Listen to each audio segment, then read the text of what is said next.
ಜೀ ಕನ್ನಡದಲ್ಲಿ ನಾಗಿಣಿ ಸೀರಿಯಲಲ್ಲಿ ನಾಗರಾಜನಿಗೆ ನಮ್ಮ ಮುಂದೆ ಬಂದಿದ್ರು, ಮನೆ ಮನೆ ಮಾತಾಗಿದ್ರು. ಈಗ KTM ಅನ್ನೋ ಸಿನಿಮಾ ಮೂಲಕವಾಗಿ ಹೊರಗೆ ಬರ್ತಾರೆ. ನಮ್ಮ ಜೊತೆಗೆ ದೀಕ್ಷಿತ್ ಅವರು ನಮ್ಮ ಜೊತೆಗಿದ್ದಾರೆ. ಅವ್ರನ್ನ ಮಾತಾಡ್ಸೋಣ ಬನ್ನಿ ಸರ್. ನಮಸ್ಕಾರ ಸರ್. ಜೊತೆಗೆ ನಾಗಿಣಿ ಆಗಿ ಹೊರಗೆ ಬಂದಿದೆ. ಇವಾಗ ದೀಕ್ಷಿತ್ ಬಂದ್ಬೇಕಾ ಕಾರ್ತಿಕಾಗಿ ಹೊರಗೆ ಬರ್ತಾರೆ ಸರ್. ಖುಷಿ ಇದೆ ಸರ್, ಭಾಳ ಖುಷಿ ಇದೆ. ಆವತ್ತಿಂದ ಇವತ್ತಿಗೂ ಎಲ್ಲ ಥ್ಯಾಂಕ್ಸ್ ಕನ್ನಡ ಆಡಿಯನ್ಸ್ಗೆ. ಯಾಕಂದರೆ ಆವತ್ತಿನ ದಿನಗಳಲ್ಲಿ ಕೈ ಹಿಡಿದು ಇವತ್ತಿನ ದಿನಗಳವರೆಗೂ ನಡೆಸ್ಕೊಂಡು ಬಂದಿದ್ದಾರೆ. ಸೊ ನಿಮಗೆ ನಾನು ಸದಾ ಋಣಿಯಾಗಿರ್ತೀನಿ. ನಿಮ್ಮೆಲ್ಲರೂ ಪ್ರೀತಿಗೆ ಮಾಡೋದಕ್ಕೆ ಧನ್ಯವಾದಗಳು. ಇನ್ನೊಂದೇನೆಂದರೆ ದಸರಾ ಮೂವಿ ಆಯಿತು. ದಸರಾ ಮೂವಿ ಆದಮೇಲೆ ಬರ್ಕೊಳ್ಳುವಂಥ ಸಿನಿಮಾ ಬಿಗ್ ದಸರಾ ಮುಗಿದ ಮೇಲೆ ಒಂದಿಷ್ಟು ವಿಭಿನ್ನವಾದ ಕಥೆಗಳು ಬಂದು ವಿಭಿನ್ನವಾದ ಪಾತ್ರಗಳನ್ನ ಮಾಡ್ತಾಯಿದ್ದೀನಿ. ನಾನು ಮೊದಲಿನಿಂದಲೂ ಒಂದೇ ನಿಟ್ಟು ಬೇರೆ ಬೇರೆ ಪಾತ್ರಗಳನ್ನ ಮಾಡಬೇಕು, ಬೇರೆ ಬೇರೆ ಥರದ ಸಿನಿಮಾಗಳನ್ನ ಮಾಡಬೇಕು, ಜಾನರ್ಗಳನ್ನ ರಿಪೀಟ್ ಮಾಡಬಾರ್ದು, ಪಾತ್ರಗಳನ್ನ ರಿಪೀಟ್ ಮಾಡಬಾರ್ದು, ಒಂದು ಜಾನರ್ಗೆ ಒಂದು ಪಾತ್ರಕ್ಕೆ ಸ್ಟಿಕ್ ಆನ್ ಆಗಬಾರ್ದು ಅನ್ನೋದು ನಾನು ತುಂಬ ಬಲವಾಗಿ ನಂಬಿರೋದು. ಮತ್ತು ಆ ನಿಟ್ಟಿನಲ್ಲಿ ಕೆಲಸ ಮಾಡ್ತೀನಿ. ಸೊ ಆ ನಿಟ್ಟಿನಲ್ಲಿ ಇವತ್ತು ಕೆಲಸ ಮಾಡ್ತೀನಿ. ಬೇರೆ ಪಾತ್ರ ಮತ್ತು ಇನ್ನೊಂದೇನಂದರೆ KTM ಅಂತಿದೆ ನಮಗೆ ಬೈಕ್ ಅಂತ ಬೈಕ್ ರೈಡಿಂಗ್ ಸಿನಿಮಾ ಕಥೆಗಳು, ಬೈಕ್ ರೈಡಿಂಗ್ ಕ್ಯೂರಿಯಾಸಿಟಿ. ಬೈಕು ಖಂಡಿತವಾಗ್ಲೂ ಇದೆ, ಅದರದ್ದು ಒಂದು ಅಂಶ ಇದೆ. ಬಟ್ ಬೈಕೇನೋ ಅಲ್ಲ, ಖಂಡಿತವಾಗ್ಲೂ ಬೇರೆ ಬೇರೆ ಅಂಶಗಳು ತುಂಬ ಇದೆ. ಒಂದು ಅಚ್ಚುಕಟ್ಟಾದ ಒಂದು ಬಯೋಗ್ರಫಿ, ಒಬ್ಬ ಹುಡುಗನ 10 ವರ್ಷದ ಬಯೋಗ್ರಫಿ ಇದು ಸಿನಿಮಾ. ಬೇರೆ ಬೇರೆ ಕಾಲಘಟ್ಟದಲ್ಲಿ ಅಂದರೆ ಒಂದು 10 ವರ್ಷದ ಜರ್ನಿ ಇದೆ, ಬೇರೆ ಬೇರೆ ಸಮಯ ಸಂದರ್ಭಗಳಿವೆ. ತುಂಬ ಅದ್ಭುತವಾದ ಸಿನಿಮಾ ಮೂಡಿ ಬಂದಿದೆ. ನೀವು ನೋಡಿದಾಗ ನಿಮಗೆ ಗೊತ್ತಾಗುತ್ತೆ ಸಿನಿಮಾ. ನಂಗೆ ಅದ್ರ ಬಗ್ಗೆ ಮಾತಾಡ್ತಾ ಇದ್ದೀವಿ. ಒಂದೇ ಸ್ಕಿಪ್ ಮಾಡಬೇಕಿತ್ತು, ಇಲ್ಲಾಂದರೆ ರಿಯಲ್ ಲೊಕೇಶನ್ ಹೋಗಿ ಶೂಟ್ ಮಾಡಬೇಕಿತ್ತು. ಸ್ಕಿಪ್ ಮಾಡಿದ್ರೆ ಕಥೆಗೆ ಬೇಕಾಗಿರೋಂಥ ಇಂಪ್ಯಾಕ್ಟ್ ಆಗ್ತಿರ್ಬೋದು. ಸೊ ಹಾಗಾಗಿ ಇಲ್ಲ ಮಾಡೋಣ ಅಂತೇಳಿ. ಕೋವಿಡ್ ಏನಾಗ್ಬೋದು, ಹಬ್ಬ ಅಂದರೆ ಕೋವಿಡ್ ಬರ್ಬೋದು. ಕೋವಿಡ್ ಬಂದರೆ ಇಷ್ಟು ವರ್ಷ ದೇಹನ ಸಾಕಿದ್ದೀವಿ, ಒಬ್ಬ ಆರೋಗ್ಯವಾಗಿ ನೋಡ್ಕೊಂಡಿದ್ದೀವಿ. ಸೊ ಅಷ್ಟು ಬೇಗ ದೇಹ ಕೈ ಕೊಡಲ್ಲ ಅನ್ನೋ ಎಲ್ಲೋ ಒಂದು ಭರವಸೆ. ಸೊ ಆ ನಿಟ್ಟಿನಲ್ಲಿ ಮನೇಲಿ ಹೇಳಿದ್ದೆ, ಬಂದರೂ ನಾನು ಸಪ್ರೇಟಾಗಿ ನನಗೆ ಇದು ಮಾಡಿದ್ಬಿಡಿ, ಟೈಟಿಲ್ ಸಪ್ರೇಟ್ ಆಗಿಬಿಡಿ, ನಾನು ಬಂದಲ್ಲೇ ಸೆಟ್ಲ್ ಆಗ್ತೀನಿ, ಕ್ವಾರಂಟೈನಲ್ಲಿ 7 to 10 days ಕ್ವಾರಂಟೈನ್ ಆಗ್ತೀನಿ ಅಂತ ಹೇಳಿದ್ದೆ. ಅದೆಲ್ಲವೂ ಇವತ್ತು ಸ್ಕ್ರೀನ್ ಮೇಲೆ ನೋಡಿದಾಗ ವರ್ತಿಟ್ ಅಂತ ಅನಿಸುತ್ತೆ ಸರ್. ಯಾಕಂದರೆ ನನಗೆ ಮಾಡೋಕ್ಕೆ ಬರೋದೇ ಒಂದೇ ಕೆಲಸ ಸರ್. ನಾನೊಬ್ಬ ಕಲಾವಿದ ಆ್ಯಂಡ್ ಆ್ಯಕ್ಟಿಂಗ್ ಮಾಡಬೇಕು, ನನಗೆ ಒಂದೇ ಬರೋದು. ಸೊ ಅದು ಏನೇನು ಡಿಮ್ಯಾಂಡ್ ಮಾಡುತ್ತೆ ಅದು ಪ್ರಶ್ನೆ ಮಾಡೋ ಇದೇ ಇಲ್ಲ. ಎಲ್ಲಿ ಇರಬೇಕು, ಯಾಕಂದರೆ ಒಬ್ಬ ಕಲಾವಿದನಿಗೆ ಹೇಗೆ ಅಂದರೆ ಇವತ್ತು ನಾನು ಪಬ್ಲಿಕ್ ಪ್ಲಾಟಲ್ಲಿ ಮಲಗಿದ್ದೀನಿ, ನಾಳೆ ನಾನು ಕೊಚ್ಚಲ್ಲಿ ಇರ್ತೀನಿ, ನಾಡಿದ್ದು ನಾನು ಸಿಂಹಾಸನ ಮಾಡಿರ್ತೀನಿ. ಸೊ ಒಬ್ಬ ಕಲಾವಿದನಿಗೆ ಇರುವಂಥ ಪ್ಲಸ್ಸು ಮೈನಸ್ ಎರಡೂ ಅದೇನು.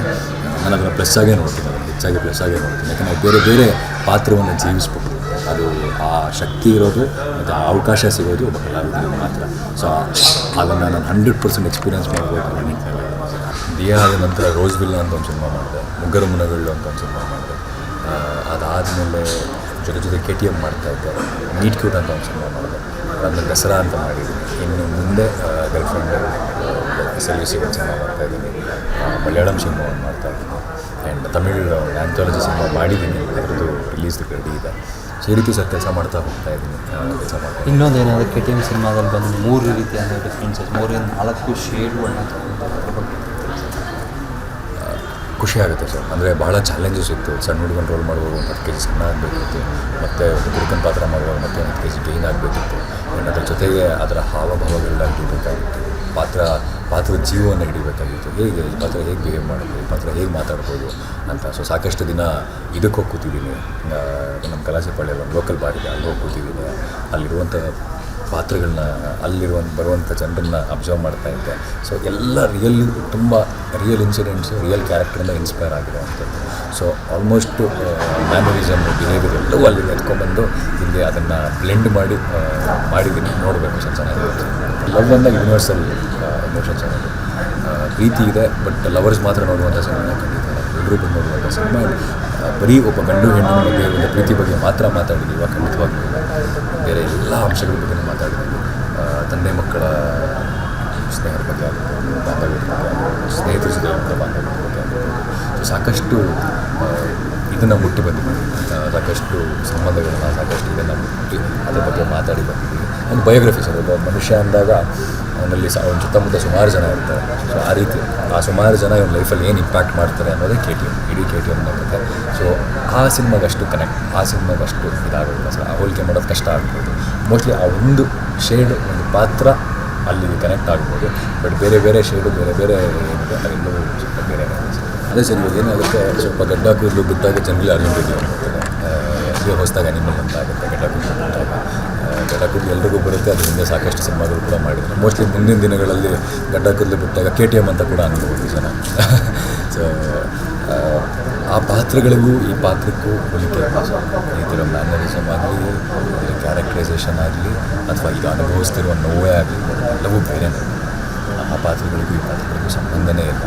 ಆ್ಯಂಡ್ ಇಲ್ಲಿ ನಾವು ಶೂಟ್ ಮಾಡಿದ್ದು ವೇ ಬಿಫೋರ್ ಆ್ಯನಿಮಲ್. ಸೊ ನನಗೆ ಆ್ಯನಿಮಲಲ್ಲಿ ಈ ಸೀಕ್ವೆನ್ಸ್ ಇದೆಯೋ ನನಗೆ ಗೊತ್ತಿಲ್ಲ. ಬಟ್ ಇವೆಲ್ಲ ನಿರ್ದೇಶಕರು ಆ್ಯಕ್ಚುಲಿ ಶಾರ್ಟ್ನ ಯಾಕೆ ತೆಗೆದ್ರೆ ನಿರ್ದೇಶಕರು ಕೇಳಬೇಕು. ಸೊ ಹೇಗೆ ಮಾಡಿದ್ರಿ ಅಂದರೆ ನಾನು ಹೇಳ್ಬೋದು, ಉಸಿರು ಕಟ್ಕೊಂಡೆ, ಮುಳುಗದೆ, ಉಸಿರಾಡ್ತಿರಲಿಲ್ಲ ನೀರೊಳಗೆ ಅಂತ ಹೇಳ್ಬೋದು. ಯಾಕೆ ಮಾಡಿದ್ರಿ ಅಂತ ಕೇಳಿದ್ರೆ ನಿರ್ದೇಶಕರು ಕೇಳಬೇಕು.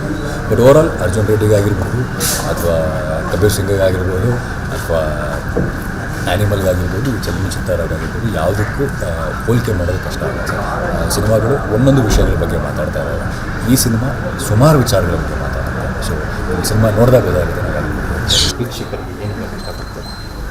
KTM ಸಿನಿಮಾದ ಟ್ರೈಲರ್ ಆಗಿರ್ಬೋದು, ಹಾಡುಗಳನ್ನಾಗಿರ್ಬೋದು, ನೀವು ಈಗಾಗಲೇ ನೋಡಿಲ್ಲ ಅಂದರೆ ದಯವಿಟ್ಟು ಬಿಡುವು ಇದ್ದಾಗ ಅಥವಾ ಒಂದು 5 ರಿಂದ 10 ನಿಮಿಷ ಬಿಡುವು ಮಾಡಿಕೊಂಡು ಕಂಟೆಂಟನ್ನು ನೋಡಿ. ನಿಮಗೆ ಭರವಸೆ ಬಂದರೆ, ಎಸ್ ಪ್ರಾಮಿಸಿಂಗ್ ಆಗಿದೆ ಅಂತ ನಿಮ್ಗೆ ಅನಿಸಿದ್ರೆ ದಯವಿಟ್ಟು ಚಿತ್ರಮಂದಿರಕ್ಕೆ ಬಂದು ಸಿನಿಮಾನ ನೋಡಿ. ಮೊದಲನೇ ವಾರನೇ ನೋಡಿ. ಯಾಕಂದರೆ ಹೊಸ ತಂಡ, ಹೊಸ ಕಲಾವಿದರು ಗೆಲ್ಲೋದು ಭಾಳ ಮುಖ್ಯ. ಮುಂದಿನ ದಿನಗಳಲ್ಲಿ ನಾವು ಇದೇ ಥರದ ರಿಯಲಿಸ್ಟಿಕ್ ಸಿನಿಮಾಗಳು, ಕಂಟೆಂಟ್ ಸಿನಿಮಾಗಳು, ಎಕ್ಸ್ಪೆರಿಮೆಂಟಲ್ ಸಿನಿಮಾಗಳು ಮಾಡಬೇಕು ಅಂತಂದರೆ ಈ ಸಿನಿಮಾಗಳು ಗೆಲ್ಲೋದು ಬಹಳ ಮುಖ್ಯ. ನಮ್ಮೆಲ್ಲರ ಭವಿಷ್ಯ ನಿಮ್ಮ ಕೈಯಲ್ಲಿದೆ. ಆ್ಯಂಡ್ ನಾನು ಎಲ್ಲ ಚಾನಲಲ್ಲೂ ಇದನ್ನು ಒತ್ತಿ ಹೇಳ್ತಾ ಇದ್ದೀನಿ. ನಾಗಿಣಿಯಿಂದ ಇವತ್ತಿನವರೆಗೂ ಕೈ ಹಿಡಿದು ನಡೆಸ್ಕೊಂಡು ಬಂದಿಲ್ಲ. ಆ್ಯಂಡ್ ದಿಯಾ ನೋಡಿರ್ತೀರ, ದಸರಾ ನೋಡಿರ್ತೀರ, ಅಟ್ಲೀಸ್ಟ್ ಯಾವುದೋ ಅಲ್ಲಿ ಇಲ್ಲಿ ಎಲ್ಲರೂ ನಾನು ನೋಡಿರ್ತೀರ.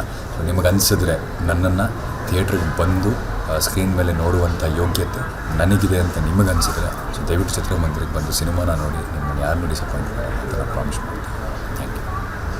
ಸ್ವಾದಿಷ್ಟತೆಯ ಸ್ವಾದ, ತಾಜಾತನದ ಆಹ್ಲಾದ, ಉತ್ತಮ ಆರೋಗ್ಯ ಮತ್ತು ಹೆಚ್ಚಿನ ರೋಗ ನಿರೋಧಕ ಶಕ್ತಿಯ ವೃದ್ಧಿಗೆ ಈಗ ನಿಮಗೆ ಸಿಗುತ್ತಿದೆ ಉತ್ತಮ ಗುಣಮಟ್ಟದ ಪೌಷ್ಟಿಕಾಂಶ. Shri Vaidik millet health mix. ಇದು ಸಿರಿಧಾನ್ಯಗಳ ಸಂಪತ್ತು.